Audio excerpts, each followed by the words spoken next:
Welcome student, स्वागत है हमारे YouTube channel basic study with SK में। देखिए, आज से हमारे इस YouTube चैनल पर नवोदय और सैनिक क्लास 6 और 9th की इंट्रेंस की तैयारी की क्लास स्टार्ट हो रही हैं।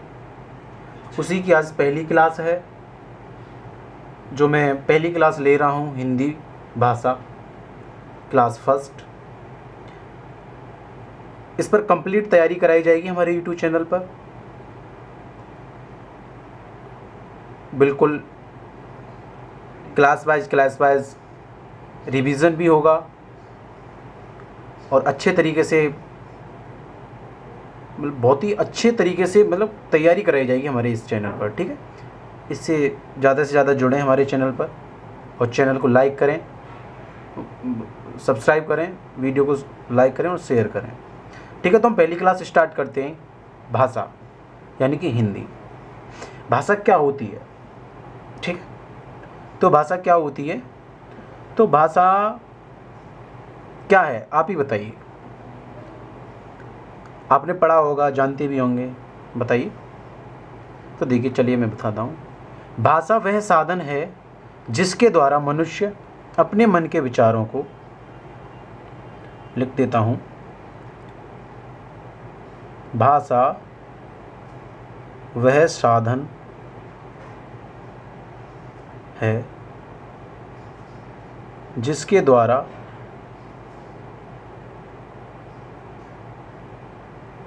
मनुष्य अपने मन के विचारों या भावों को किसी दूसरे व्यक्ति के सामने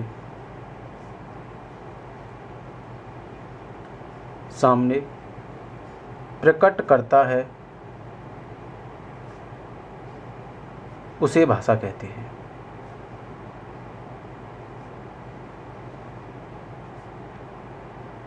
उसे भाषा कहते हैं। भाषा वह साधन है जिसके द्वारा मनुष्य अपने मन के विचारों को, अपने मन के विचारों को या भावों को किसी दूसरे व्यक्ति के सामने प्रकट करता है, उसे भाषा कहते हैं। समझे? ये आपने बचपन से पढ़ते आए होंगे और जानते भी होंगे। अब देखो, भाषा के प्रकार। भाषा के प्रकार, भाषा के 3 प्रकार होते हैं।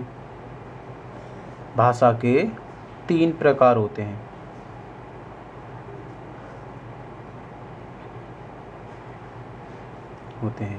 नंबर 1 मौखिक भाषा,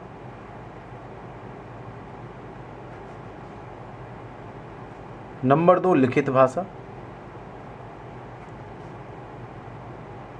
और नंबर 3 सांकेतिक भाषा। सांकेतिक भाषा, ठीक है। तो आइए चलते हैं, हम पहला टाइप पढ़ते हैं, मौखिक भाषा। मौखिक भाषा में होता क्या है?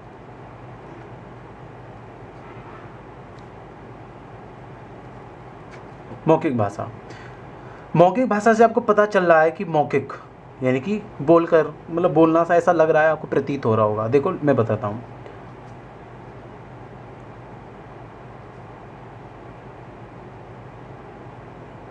वह साधन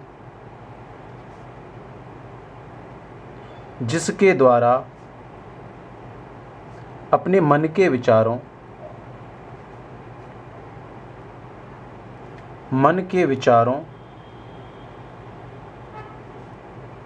को किसी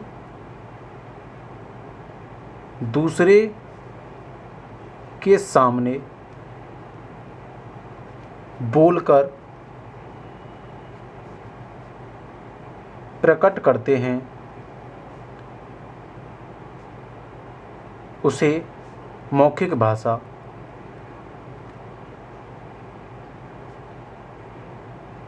कहते हैं। समझ में आई बात? वह साधन जिसके द्वारा हम अपने मन के विचारों को किसी दूसरे के सामने बोलकर प्रकट करते हैं उसे मौखिक भाषा कहते हैं। ऐसे ही अब अंदाज़ा लगा लिया होगा अपने लिखित भाषा का। लिखित भाषा वह साधन जिसके द्वारा अपने मन के विचारों को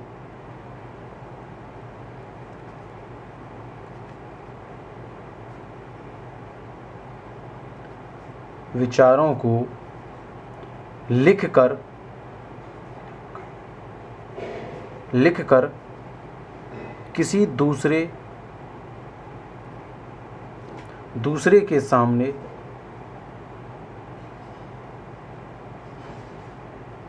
प्रकट करते हैं उसे लिखित भाषा कहते हैं।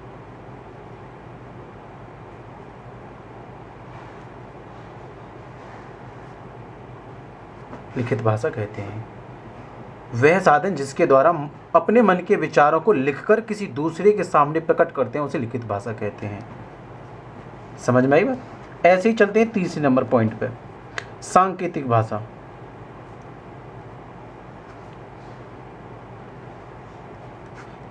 सांकेतिक भाषा वह साधन जिसके द्वारा अपने मन के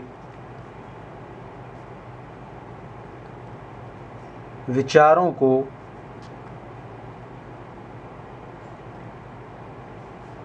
संकेतों या इशारों के द्वारा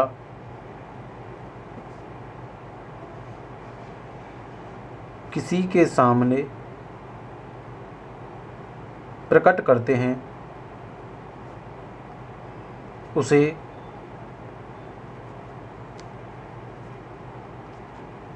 सांकेतिक भाषा कहते हैं।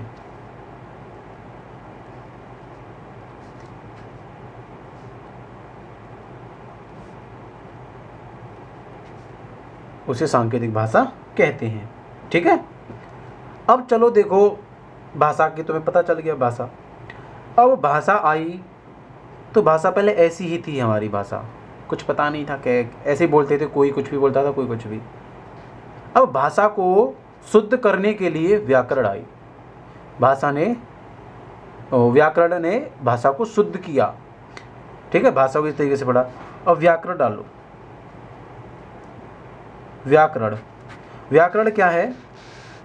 व्याकरण से पता ही लग गया तुम्हें कि व्याकरण क्या है। व्याकरण क्या है? लिखो, व्याकरण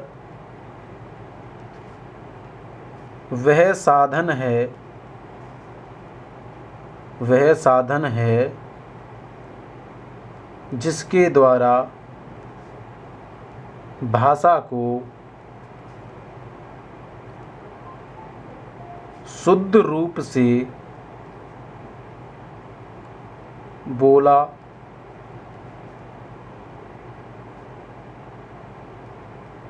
लिखा या पढ़ा जाता है। तो भाषा, व्याकरण आई, व्याकरण ने आगे भाषा को शुद्ध किया। तो पहले कुछ भी कोई बोलता था, ठीक है, जैसे कि तुम क्या मतलब तू क्या कर रहा है, तू क्या कर रहे हो, ऐसे मतलब बोलते थे, मतलब अपनी अपनी भाषा होती थी।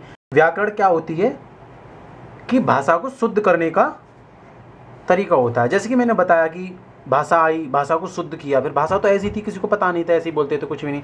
लेकिन बाद में फिर व्याकरण आई। व्याकरण क्या है? व्याकरण वह साधन है जिसके द्वारा भाषा को शुद्ध रूप से बोला, लिखा या पढ़ा जाता है। भाषा के 3 भेद होते हैं, वर्ण विचार, शब्द विचार और वाक्य विचार। ठीक है, भाषा के 3 भेद होते हैं। ठीक है, क्लियर है यहाँ तक? भाषा क्या होती है? भाषा वह साधन है जिसके द्वारा व्याकरण वह साधन है जिसके द्वारा भाषा को शुद्ध रूप से बोला, लिखा या पढ़ा जाता है। यानी कि व्याकरण का जो काम है भाषा को शुद्ध करना है। ठीक है। अब चलते हैं, देखो अब भाषा तो हमने पढ़ी, हमारी भाषा क्या है, हिंदी है। हिंदी की लिपि क्या है, लिपि देवनागरी है हिंदी की। नेपाली की भी देवनागरी है लिपि, संस्कृत की भी देवनागरी है लिपि। पूछ लेगा क्वेश्चन में, वहाँ पे क्वेश्चन डाल देगा कि हिंदी की लिपि बताइए, संस्कृत की बताइए, नेपाली की बताइए, पंजाबी की लिपि गुरुमुखी है, अंग्रेजी की रोमन है, उर्दू की फारसी है। ये लिपि तुम्हें याद रखनी है, ठीक है। और जैसे आगे आगे जैसे होगा सिलेबस कोर्स में मैं और बता दूंगा, लेकिन फिलहाल अभी इतना याद रखिए लिपि। अब लिपि क्या होती है, लिपि मुख से उच्चारित ध्वनि चिन्हों को लिपि कहते हैं। समझ में आई बात, मुख से उच्चारित ध्वनि चिन्हों को लिपि कहते हैं। तो लिपियों के बारे में पूछ लेगा क्वेश्चंस में आगे कराऊंगा, जैसे कि क्वेश्चन पूछ लेता है वो किस तरीके से। अब चल आगे जो व्याकरण बताई थी मैंने, व्याकरण के 3 भेद होते हैं, वर्ण विचार और शब्द विचार। तो वर्ण विचार को हम नेक्स्ट क्लास में कंटिन्यू करेंगे, क्योंकि ये छोटा टॉपिक नहीं है। अगर इस पर हम वीडियो बनाए तो ये तो इंट्रोडक्शन क्लास थी हमारी, ठीक है। और ज़्यादा से ज़्यादा हमारे चैनल से जोड़िए और अपने फ्रेंड्सों को जोड़िए, चैनल को शेयर करें, वीडियो पसंद करें, लाइक करें। तो एक काम करो, सुनो, अब स्टार्टिंग से बोल दो, स्टार्टिंग तो अगर वीडियो अच्छी लगी हो तो लाइक करो, ऐसा कर लेगो ना तू। हाँ। वीडियो अच्छी लगी हो तो लाइक करें, शेयर करें और कमेंट करें, ठीक है। और हमारे चैनल पर नए हो तो चैनल को सब्सक्राइब भी करें। Thank you.